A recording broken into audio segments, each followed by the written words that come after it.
All right, welcome to another episode of Ex-Vicarious. I'm Braith, and today I'm joined by Michael Chua. Michael is the first actor to come on the show. He's featured in Cannes Film Festival winning pictures, been in short films with over 30 million views, and has won 4 Best Actor awards. These were received at the 2012 and 2014 Singaporean Short Film Awards, the 2024 Singapore Microfilm Competition, and the 2024 Southeast Academy International Film Festival.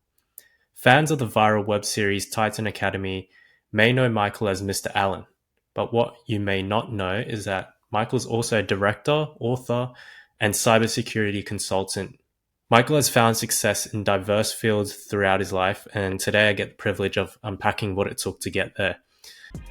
Alright, so I spent a lot of sleepless nights thinking, how do I become the best version of myself and leave my mark on the world? To answer this, I decided to ask exceptional people who have or are on the journey of doing just that. When you have big dreams, it's easy to just fantasize about them and live vicariously through your idols. But that's not how I want to live. So if you feel the same way, this podcast will show you how to make your dreams look more like goals by showing you how founders, creators, and game changers did it.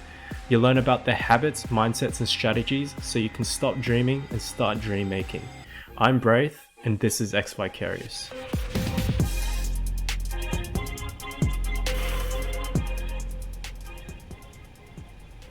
Michael, how are you going today?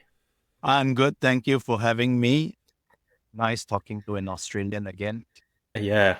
Before I get to the questions, I just wanted to ask, was there anything I missed that you wanted to tell the audiences just about your journey that you've taken to be here today? No, I think you come out at Piku a lot. All right, sounds good. So I wanted to go back to before the acting and everything. Actually, where did your interest in cybersecurity start?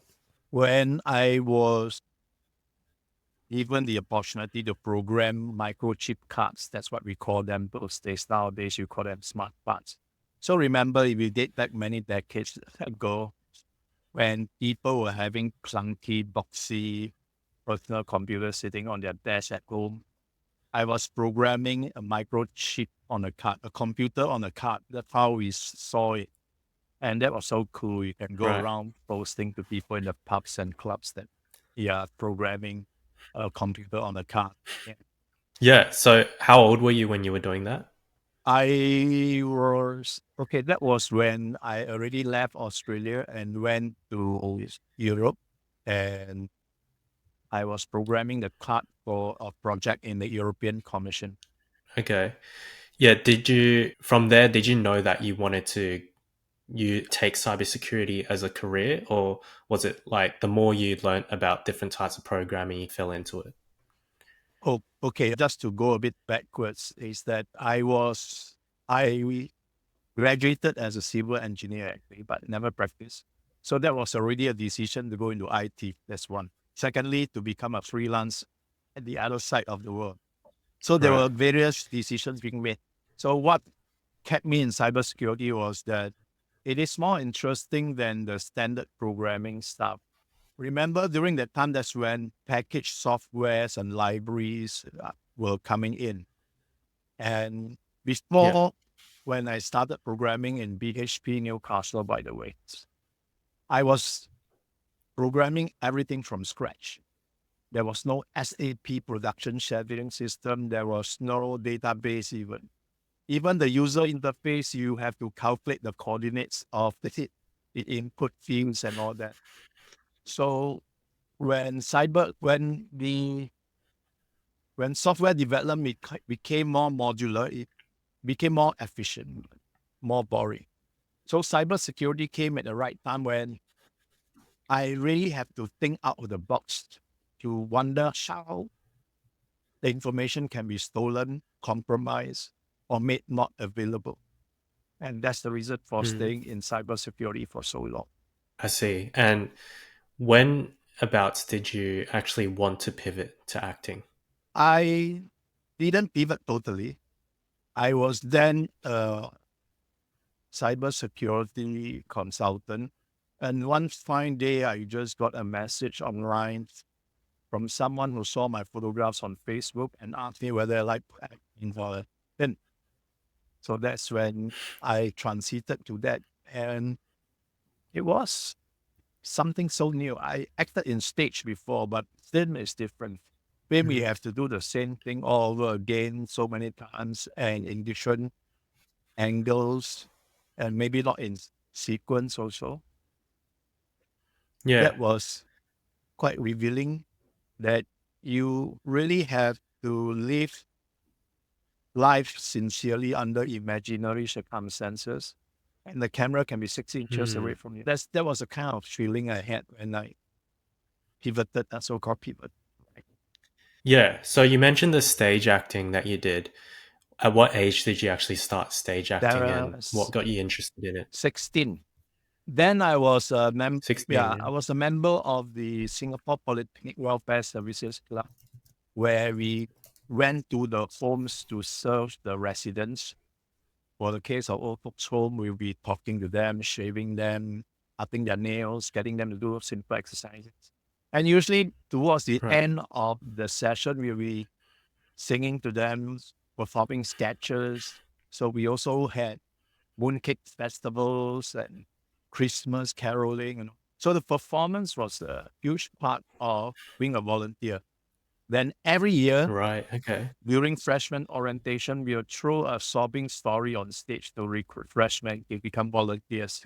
So that experience was basically what helped you get interested in acting, right? With the volunteering and being able to put on a show for people there and sing to them.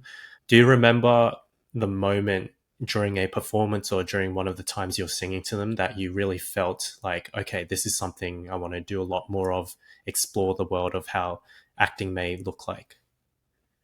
Not consciously, because when I was growing up, unless you come from a very rich family, which were not many, you wouldn't Mm. even dare to tell your parents that, look, I'm going to pursue a career in arts. So maybe subconsciously, I had this ambition of being a performer of sorts, either a singer. In fact, yes, I did have a dream to become a singer, but never as an actor. So the actor part probably comes from the need to perform and entertain. But consciously, no, consciously is to become a civil engineer one day. So even though it was unconscious, obviously when you first got that Facebook message to be able to act with cameras, what was the feeling like? Of course, a big surprise because it came out of the blue.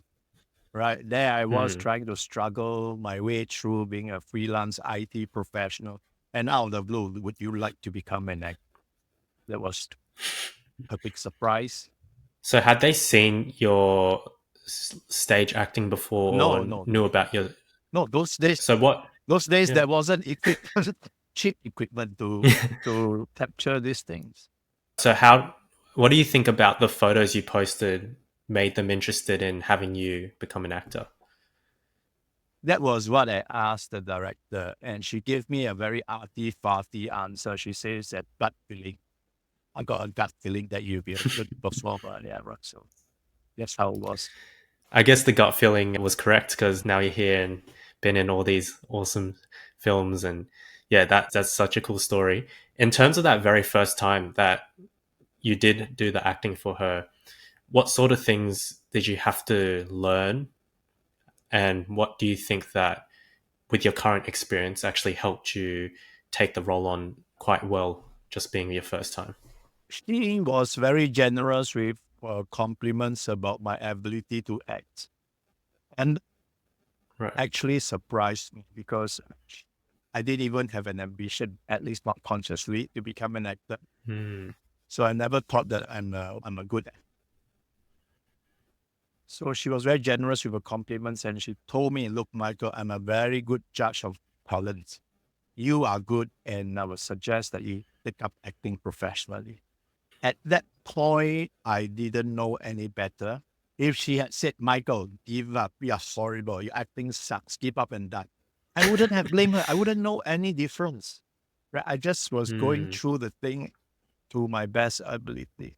And therein lies the importance of telling an honest positive.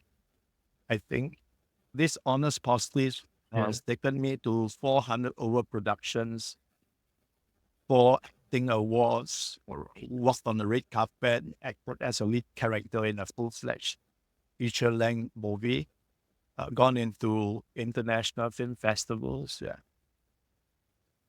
Now I practice that. Yes. When I see somebody good in something, now I tell them, but it must be honest, of course, honest positives. That will Mm. really push people to realize their full potential.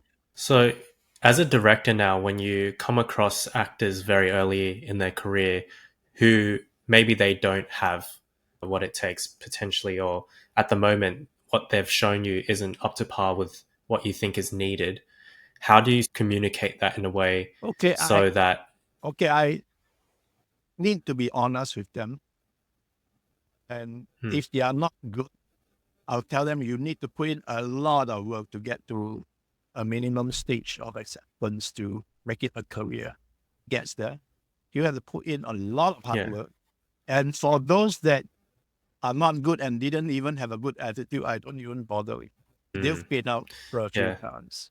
yeah, that makes sense. So, going back to that first time after you being told that, okay, you've got what it takes, and it surprised you because at the time you didn't know if you were good or not, but that director obviously told you you have a lot of talent. What was going on in your mind with your career at that point? Did you still want to continue cybersecurity and freelance, or was your mind, okay, maybe I can really balance the two? What were you thinking?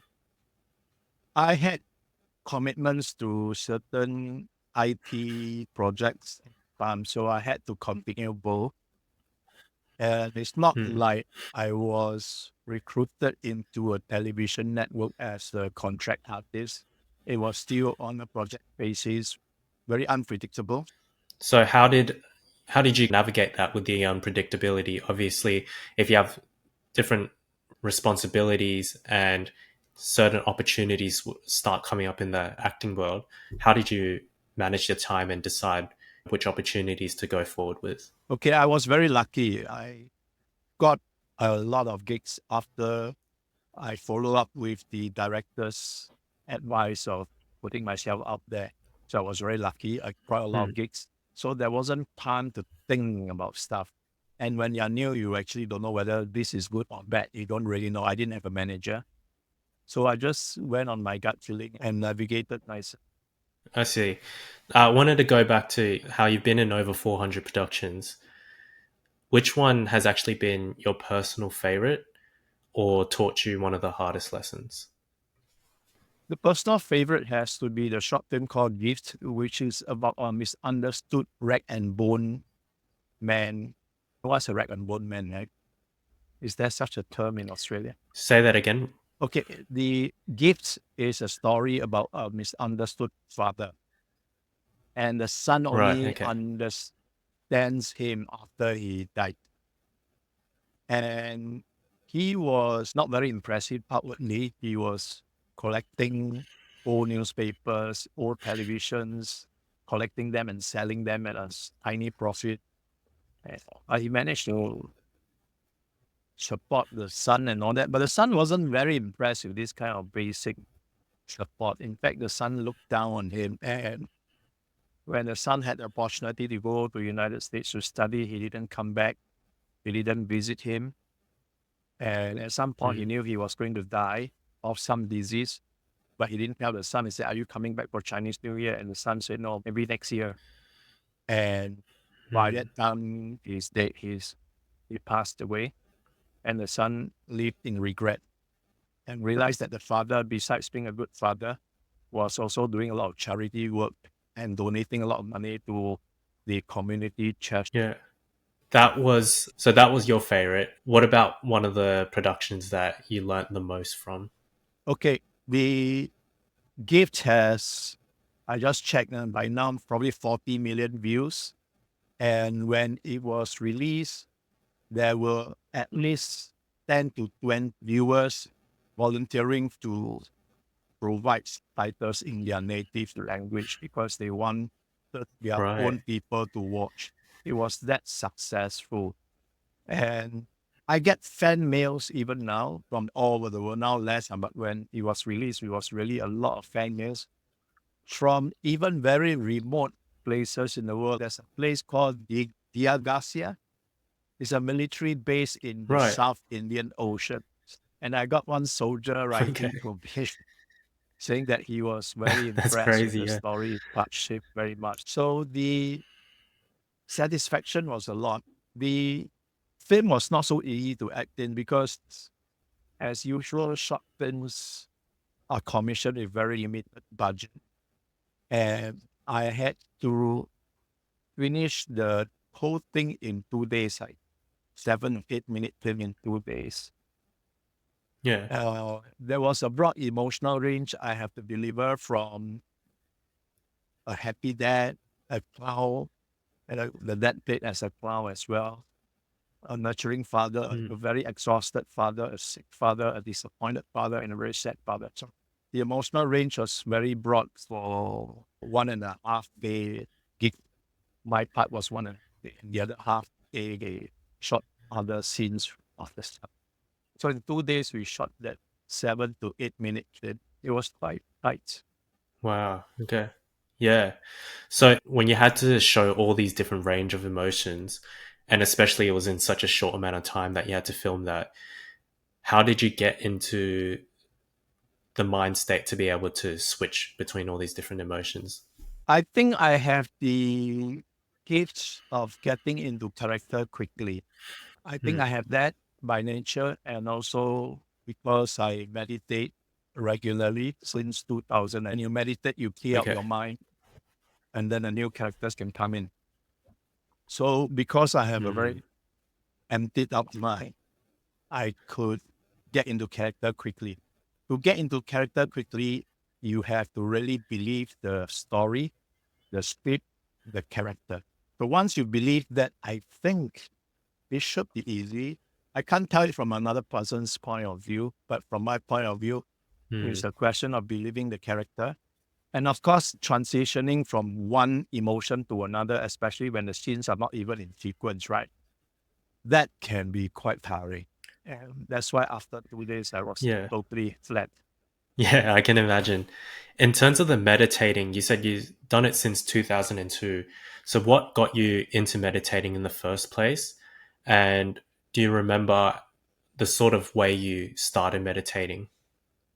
Yes, I was very tired as a IT person. That time, I even started my own consulting company.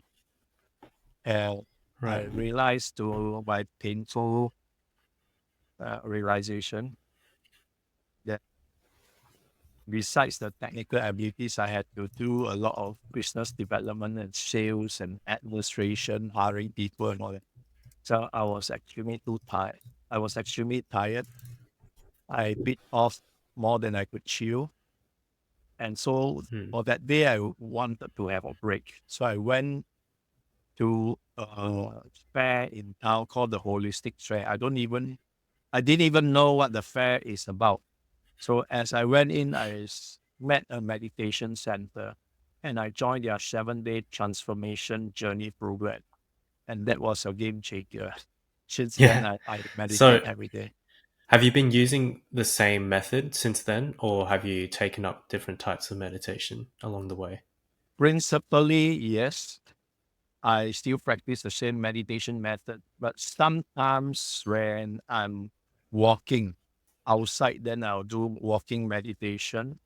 And there's also a Hmm. meditation method that requires you to have it with eyes open. So that one is more difficult Right. because with Okay. eyes open, you can be distracted more easily. But that is probably Yeah. a higher order of meditation because, well, the teacher told me, look, in life, you meet your problems eyes open, right? So when you meditate, why must you close your eyes? Hmm. You're not training yourself for the real world. So if you train Right. yourself with eyes open in meditation, tend to become meditative when you're not meditating.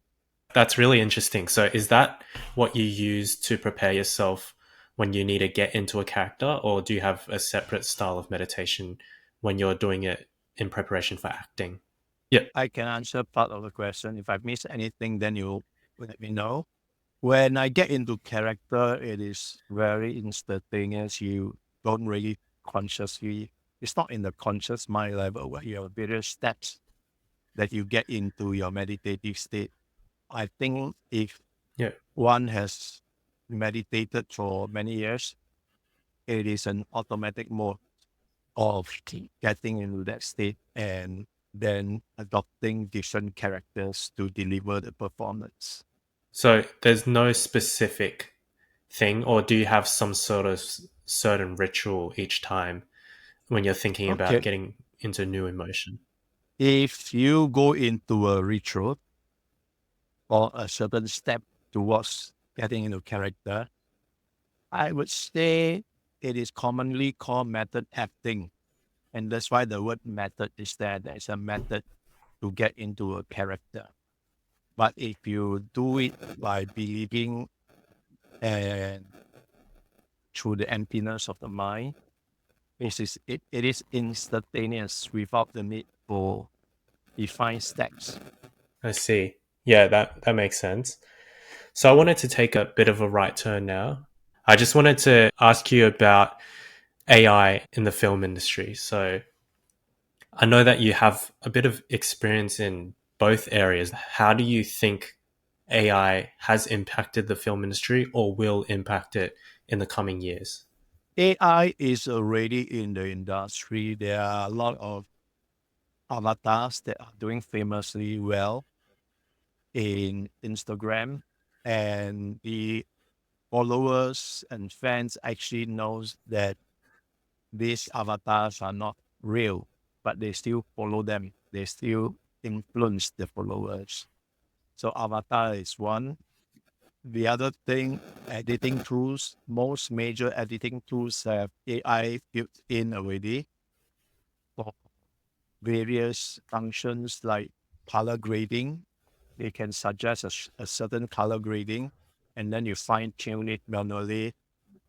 AI can also generate stories, help you to generate Right. stories. It's not very, I don't think it'll ever be very good if you have rubbishy input. You get a rubbishy story Yeah. in the output. But if you use AI as a tool, that means for one, you remove your writer's block, right? When you get into writer's block, you just Mm, try AI and they just stimulate you to think of another angle.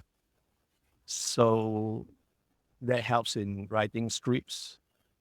They now can generate images with the same looks consistently. So you can use it for storyboarding if you want storyboards. And of course, they mm. can generate videos, very limited at the moment, 4 seconds. It will go longer and better. At the moment, very wooded. But we don't have to wait for it to be super good.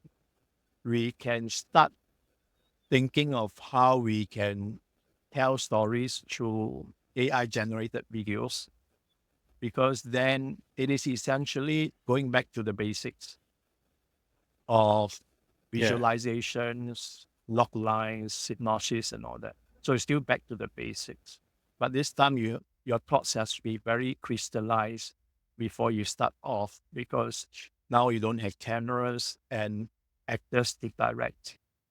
Well, I think such a course will be interesting. I'm trying to create a 2-day course on storytelling through AI. And it doesn't matter that the AI apps are not good enough yet, because eventually when they become very good, it's just commoditized, right? Press a button, you get something. Type a few prompts, you get something. So that part is not the typical part that people need to learn, but rather the strengthening the basics of storytelling. All right, yeah. So that's super interesting, and yeah, from what I understand, obviously you can't rely on AI, but just using it as a tool can make so many processes faster. And the one I really liked is actually how, yeah, you really have no excuse for writer's block nowadays because if you need some sort of idea to get you going, just put whatever you may need to be implementing into AI, they can come up with some sort of direction for you to bounce off from. So, yeah, really good insight there. I also noticed that you have a strong passion for languages, and I read that you were fined 5 cents in school every time you were caught speaking dialects, even though it was your mother tongue. So, yeah, I actually wanted to ask about that and the reason behind all that. Okay, I'm not sure whether I have passion with languages, but definitely when I grew up, I was in an environment where many languages were spoken. In Chinese, we tend to think of Mandarin as a language, and Cantonese, Hokkien, Teochew, etc. are dialects. That's not true because in Mandarin, they call Hokkien, Cantonese, and Teochew as Fangyan. Fangyan, direct translation, should be regional language and not Right. dialects. But the first Mm. Western historian interpreted it wrongly and called it dialects. And since it has been stuck with English Right. history, written history, that is a dialect. Yeah, it's not a dialect, it's a language because the way Teochew expresses itself is quite different from Mandarin, especially when the southern regional languages were stuck in, came from the Middle Chinese period, and a lot of the Yeah. and a lot of the vocabulary actually came from the Middle Chinese. So, for example, chopstick in Mandarin is called kuai zi, but in Teochew and Mm. Hokkien it's called that's one word. And the dual character practice was also after the Middle Chinese period, where they introduced a dual character to actually to add some redundancy to that object so that it won't be misunderstood. Yeah. So, for example, 眼睛, yen and jing, they are both eyes. So why are you saying eyes, right? Because it's to Yeah. eliminate misunderstanding. Because if I say 看我的眼, it could mean look at my gaze, right? Rather than look at my eyes. Mm. So 看我的眼, indisputable, no more ambiguous. Look at my eye. So it was Yeah. created for to be more accurate and take away the ambiguity. Okay, I see that. Yeah, that's really interesting. And could you just go into a little bit more about what exactly a dialect really is then? So, even though, as you said, the translation is regional language, so what does dialect actually mean? That dialect has no written form. So Teochew has Right. certain words that are only available and commonly used in Teochew, for instance. So Yeah. is Cantonese. Whereas a dialect Mm. has definitely no written form and no distinct cultural form. Yeah, that's actually really interesting. Yeah. I wanted to take another right turn and looking through your blog, TikToks, Facebook posts, I noticed that you create a lot of your own content outside of the film productions. So, out of those, which medium is most enjoyable for you to create content in when you're just doing it yourself? And which one has actually given you the most exposure or opportunities?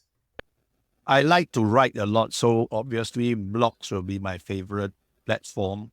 But these days, people don't read a lot, so I'll tend to make short videos and post it on TikTok, which will give me more exposure.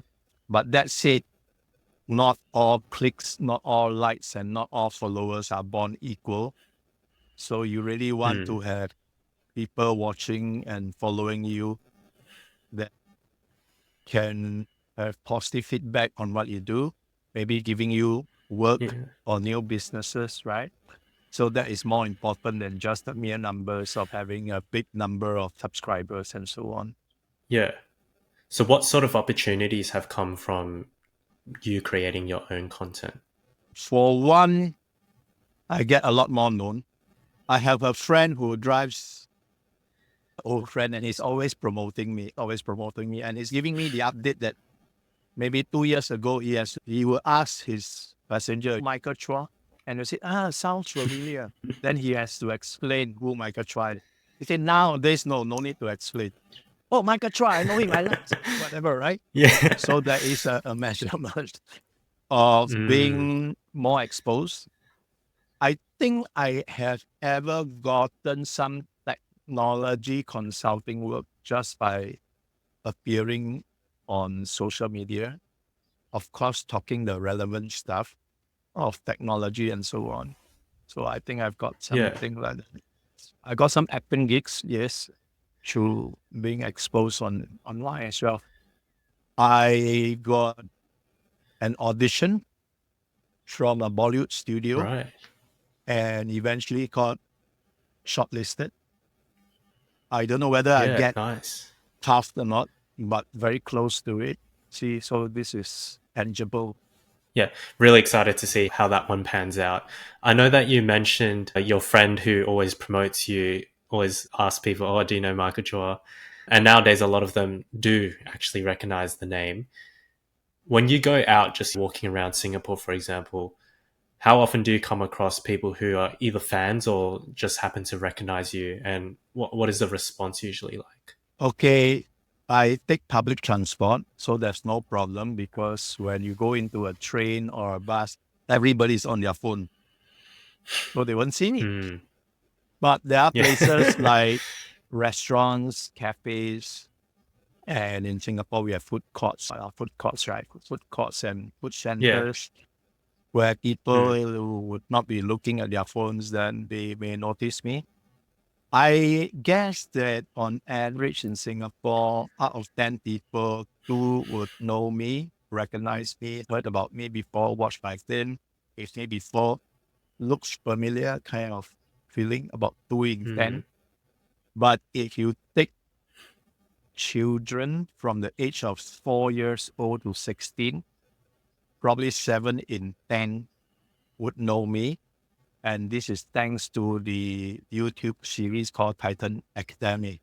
Have a huge following there, and most of the very young ones know me from there. Yeah. So they'll come to me and ask for photographs and so on. Yeah. yeah, for that one, because I noticed that you play the villain, right, in that show.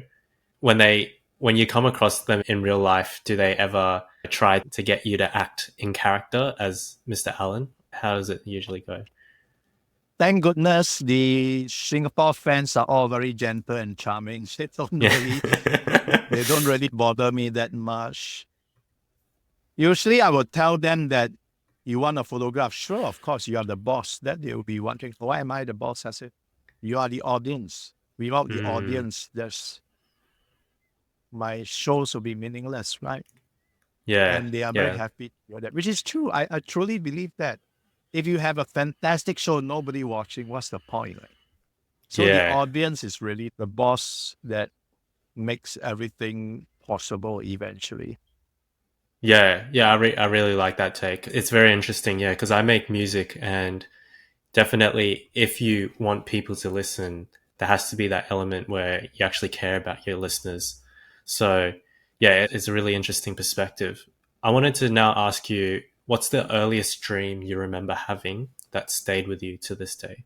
Very early in my life, I was very candid. I wanted to become a singer.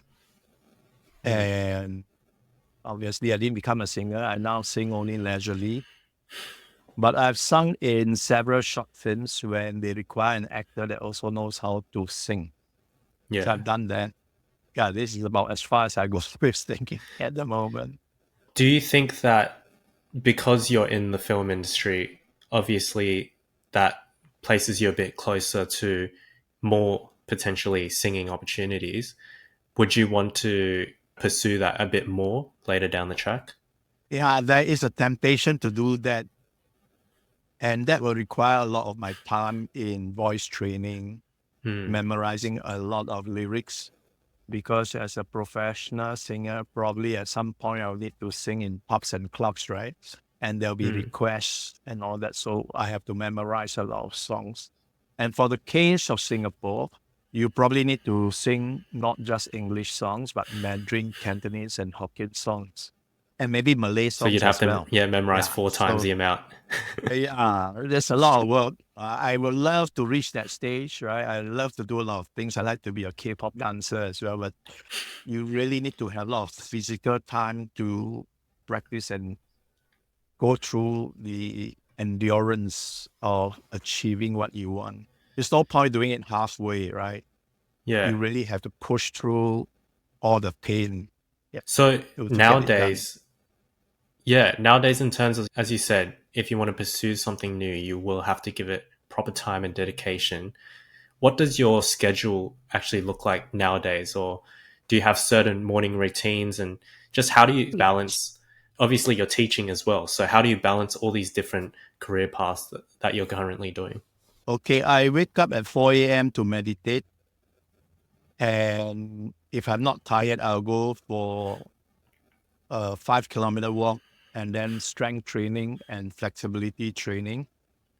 Thereafter, I will come back and prepare myself to do the day's work. And that could mean going to teach in the University of Newcastle in town, which takes about 1 hour, 15 minute transport journey. Right. So when I finish teaching, it's around 3 o'clock. So for teaching days. For other days, you have to clear some administrative work. I got to send invoices, follow up with payments and all that. Then usually there'll be audition scripts to memorize, practice. And these days, unfortunately, you have also to tape your own audition. Mm. So you have to start adjusting the lights, changing to additional attire, make sure that your face is not too reflective, put in some backdrops and all that. They take Yeah. more time actually. The advantage is that you self-tape, you can do it as many times as you want. But the downside is that you now divided your attention into in front and behind the camera, which is not Yeah. ideal. Yeah. So when it comes to, obviously you got that 4 a.m. wake up, which I think is very impressive.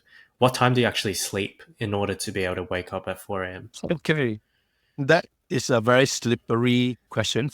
I would like to sleep at 9 o'clock. If I sleep at 9 o'clock, I wake up at 4 a.m., no problems. Hmm. But life is not like that. Yesterday, there was a film screening, a New Zealand film actually, a review.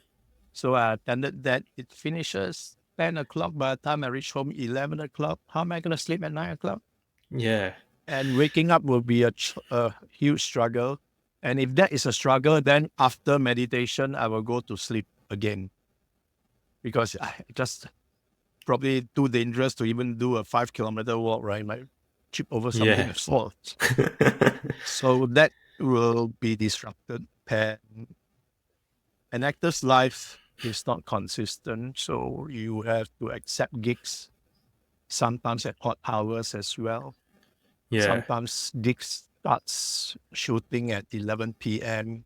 I often tell directors that I can do overnight shoots, but be prepared that performances will be not so good because at Mm. 3 a.m. in the morning, I should be sleeping.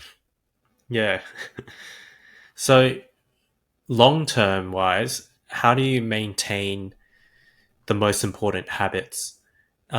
So obviously, as you said, with acting, there's so much unpredictability. You'll have to go in at odd hours to either audition or film or even attend certain events. So I just, yeah, just in terms of looking, let's say on a monthly basis, how do you manage your energy so that you're still able to do that meditation all the time, and on days where you are able to sleep early, making sure that you will wake up at 4 a.m. Balance my days. Right? I try to balance my days where I get enough intellectual stimulation, exercise, and meditation and sleep. So I try Mm. to balance the day. So if yesterday I couldn't balance it well for sleep, then today I have to sleep more if I can. And there are always pockets of time where you have opportunity to sleep and Yeah. catch up with what you miss. Or there are opportunities for you to do your workout because you have skipped for 2 days because of long shoots days, right? Yeah. So you can catch up with your workout. So also the other thing I was curious about is when you first did that acting role, you said you were still very committed to a lot of different clients with the cybersecurity consulting and the freelancing. So how did you slowly be able to adjust your schedule to prioritizing all these acting gigs and putting more time into acting? Like, how did that process happen? Okay, varies through the years. There were periods where I was almost full time doing tech consulting for the government and all that. And production houses are also flexible. They know that everybody is very busy, so they are willing to accept weekend shoots, after hour shoots. or if it's audition in their place after hours or during lunchtime. Thankfully, Singapore is very compact, so usually the production houses is just 5-10 minutes away, Right. and I could do that. A lot of juggling. There's an overhead in having that extra energy expended. Yeah, but I manage. Yeah. Yeah. Okay. That's fair enough. Would you say that period when you first wanted to start acting was a lot more busy for you and a lot harder to manage things compared to now? Or ever since you've taken on acting, would you say it's been pretty consistent? No, in the beginning, after every shoot, you are extremely tired because you're not used to acting. Mm, And the process of acting is that say suppose this is Michael Chua and I want to act as Philip the serial killer, right? So yeah. Philip the serial killer has a different vibe and all that character, and maybe he walks with a limp and a very funny twitch, and for instance, right? So Michael Chua has adjust his energy to Philip. That Mm, adjustment takes energy, and you have to hold that character until the shoot ends. So that is quite right. tiring. But like anything, it gets easier once you practice more and more. So Yeah. Yeah. No, that, for instance, you're able to get out of character faster. That's also needed to right. get out of character. Yeah. Have you ever found yourself accidentally staying in character and bringing it back to your personal life? Yes. There was a short film called Takaki, which went very viral. And in it, that warrant officer in the army had uh, a problematic knee and he was limping. That was in the show. And Right. that production went on for 5 days.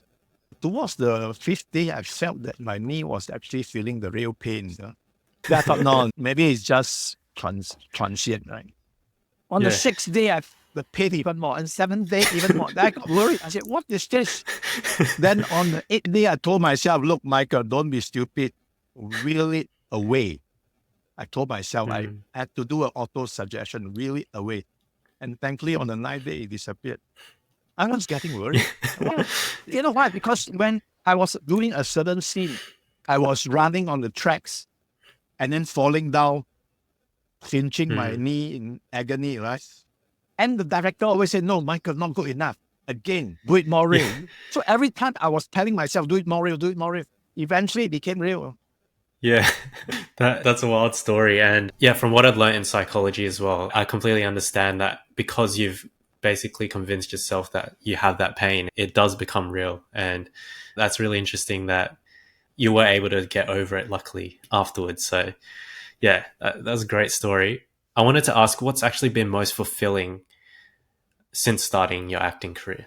I've been into acting, and then I realized it's such a new experience living sincerely under imaginary circumstances. So you're playing most of the time, and you're experiencing another person's life most of the Mm. time when you're acting. Yeah. So Sometimes has the it? character can be quite close to you because the screenwriter wrote it that way. But more than half the time, it's not your character at all. And you have to just let go of your real self and adopt a different attitude. Yeah. So by doing that, do you think it's made you more open-minded just as a person? More open minded, and also I could see the results of various behavior Right. because I've tried various behavior. So in real life, if I met with a certain issue or challenge, I will ask myself, am I going to go there and shout? Am I going there to keep quiet? Am I going there to be very sarcastic?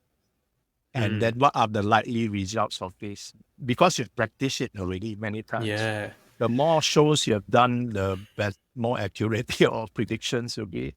Yeah, that's really interesting because I've never thought about acting as a way of helping you understand human nature and how people respond emotionally. So that's really interesting. And in terms of your cybersecurity career, being a teacher, what sort of things, it could be what we just talked about, but what sort of things have you learned in acting that have helped you in that other world? Okay, a lot of people ask me, how come you can be in cybersecurity and film and directing and acting? But the truth is that there's certain intersection and commonality of skills, right? For Right. example, sense of urgency, concern for detail, a healthy sense of paranoia, scenario planning, very akin to screenwriting scenes, rehearsals, absolutely one-to-one correspondence. So it fit on each other. Acting helped me to do my tech consulting helped me to do my acting. Yeah, the paranoia point, I'm interested in that one. So you said healthy amount of paranoia. Could you just expand on that a little bit and why it's necessary?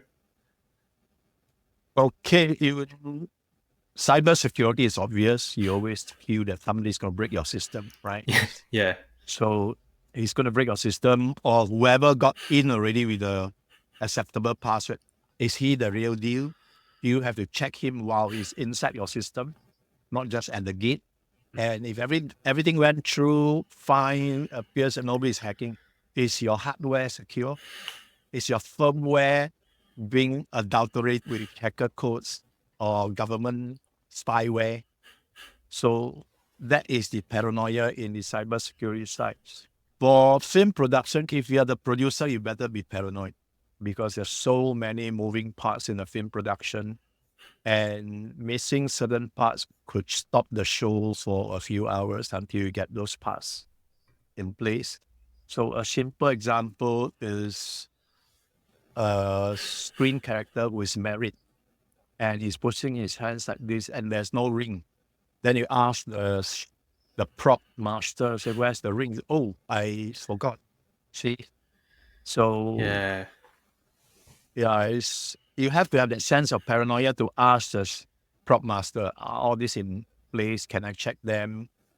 Or are the costume in place? Do you have the right color? Because now the color of the wall has changed. So do you want to change the costume? There's so many moving parts, so many. Mm, So you really better be paranoid.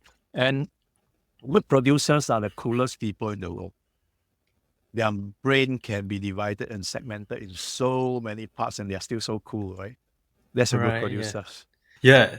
That's so cool to think about because I never thought about it that way. But I guess, as you said, the director, by having that paranoia, is forced to have a really high attention to detail and then realizes all of these different things which may not be correct and fix it straight away. Yeah, that's super interesting.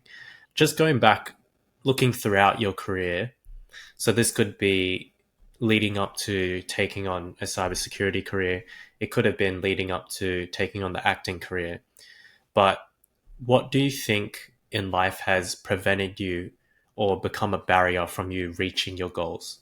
It could have been internal barriers, like things to do with confidence, or external barriers as well. So, yeah, can you think of any barriers throughout your career that have stopped you in certain parts? In my earlier life, when I was a kid, I procrastinated a lot, partly because I didn't have a mentor, right? A mentor to guide me to go in the right direction, to break little fears that got in the way.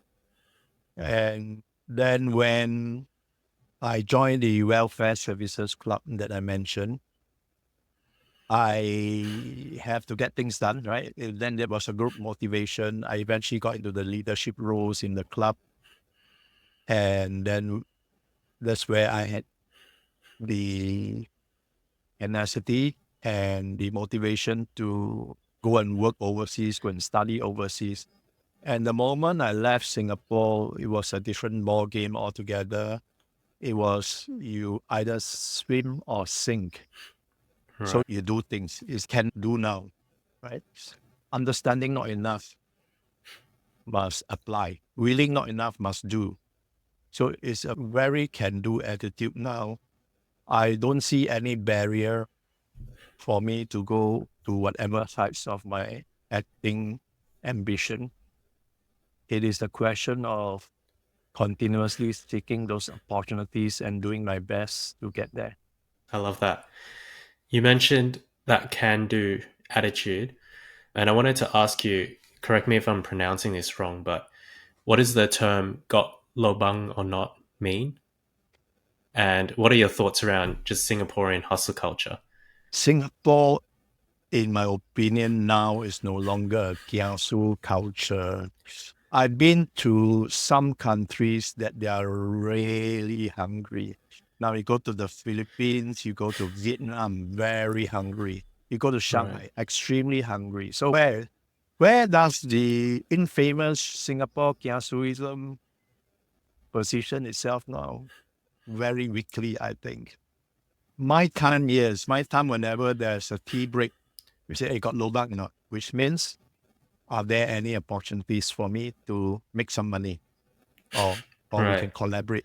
That's the meaning of got lobang literally means a hole, but this is a money hole to put, probably to put your hand in Right. and take money out. So that was a common greeting. Now I don't hear it anymore, not even Right. once in a year. So I Yeah. don't think the Singapore kiasuism is as famous as it is on the ground. Yeah. People are not hungry. They don't push themselves. My generation, we push ourselves until we are sick. And even sick, we say we are going to get up. I can get up of bed. I'm going to work. Right. Yeah, that's really So very, interesting to very hear. different. Yeah, it's interesting to hear because from an outside perspective, I think we still have that image of Singapore being super super hungry, and it's interesting to hear that from inside you've noticed that yeah, people are not as hungry compared to these other countries that you mentioned. So yeah, definitely very interesting insight. It is also relative values because there's less welfareism here than Western countries. So, yeah, because of that, thankfully, we get our ass moving sometimes. Hmm. Yeah. Yeah, that also makes a lot of sense. I wanted to ask you now, looking into the next year, what would you say is your next major goal? Yeah, it could be within any parts of your career, could be outside of something that you've already doing, so it could be something completely new. But what would you say is your next major goal? I would like to get into the main cast of an international production from a proper studio with studio budget Hmm. and deliver my performance such that it can hit a good box office. And then I Hmm. become an A-list actor because the definition of an A-list actor is one that moves the needle in the box office. If you're a Right. damn good actor and it doesn't move the box office, you're not an A-list actor. Right. Okay. I see. I see. Yeah. Best of luck with that, and I'm super keen for your journey to that A-list actor stage. Now, I wanted to ask you two questions that I ask every guest. So the first one is, if you had to live your life following the words of one single quote, what would it be? Live every day like it is your last or your first. As your last or your first? Yeah, that is really interesting. What would you say is the difference for you when you think about your last or first day? So if every day is your last, you don't procrastinate, is it? You get things done now. If somebody wants to meet me and I find that he or she is worthy of meeting, wait now. If now Mm, cannot, then maybe 1 hour later, 2 hours later, or tomorrow, can you make it? Don't push it back. A lot of people, it becomes a habit. Oh, this week is tough. How about next week? It's very common. They assume next yeah. week they'll still be around. Huh? Yeah. Okay. Yeah. So that All is right. living it to the last. Living it like the first day is that to approach every day with the fresh curiosity and energy. That's living every day like the first. Right. Okay. I love that. I love that. And the next one, if you could reach everyone in the world for 30 seconds, what would you say to them? Don't waste time because once wasted, you're not getting them back. Okay. All right. I love That's both of those. universal. Yeah. Yeah. 100% true, though. And yeah, thank you so much for the chat today. I also wanted to ask, is there anywhere you want to direct the audiences where they can get in touch with you or find some of your work? Okay, my TikTok and Instagram handle is Michael Chua Actor. Michael Chua actor. Chua spelled as Chua. One word. Michael Chua actor. Yep. So yeah, just from there they'll be able to find everything, right? Or if you Google my name, Michael H. Chua, you might see a lot of things pop up on Google search. I have tried ChatGPT, but they are not very consistent. If you try, who is Michael H. Chua, might Right. give you a full description of me. Yeah. Okay, interesting. Yeah, even ChatGPT now, especially I think because maybe the more you talk to ChatGPT, the more information about you it has, and then people can find that through there as well. That's interesting. Only 4.0 and 4.0 because 3.5 cannot. 3.5 doesn't go into the online world. Yeah, yeah. I love the newer updates where you can access online. It's just so much more powerful. But yeah, thank you so much again, Michael. I'll Sure. put all of those into the show notes for people to find, so for people to find your shows and your movies and your films. So yeah, thank you again so much for the chat. It was super interesting. Thanks a lot.